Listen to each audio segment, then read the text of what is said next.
Mes chers, bonjour. Voilà, on va attaquer maintenant une nouvelle propriété ou bien une autre propriété de puissance, produit de deux puissances qui ont le même exposant, de bases différents et de même exposant. Alors, soit A un nombre décimal relatif et n un nombre entier non nul. Et voilà, si on multiplie A à la puissance n fois b à la puissance n, ce sont deux puissances qui ont le même exposant et deux bases différents.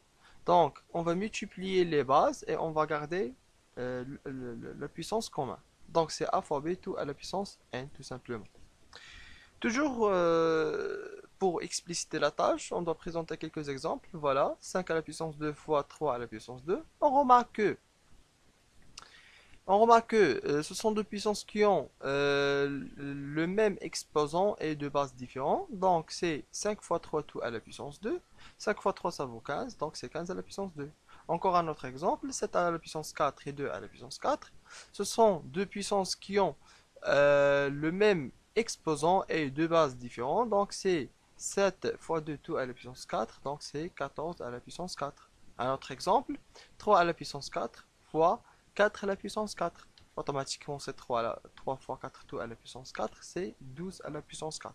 Maintenant, je passe au tableau pour bien apprendre ce qu'on vient de faire. Par exemple, si je reprends 7 à la puissance 4 fois 2 à la puissance 4. Ça convient à quoi? Ça convient à la règle que je viens de dénoncer. Donc, la règle que je viens de dénoncer, c'est a à la puissance n fois b à la puissance n.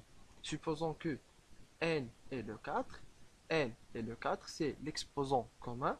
Donc, la règle nous dit que c'est A fois B tout à la puissance n.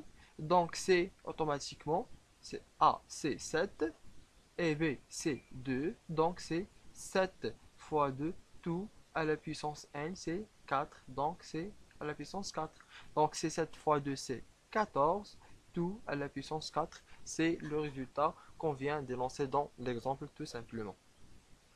Alors, toujours, je vous conseille de modéliser chaque problème, chaque question à la règle que vous avez dans le cours pour résoudre la question. Alors maintenant, dans chaque fin de vidéo, je laisse un exercice à traiter avant de commencer la science ou bien avant de commencer la vidéoconférence qu'on va faire, Inch'Allah.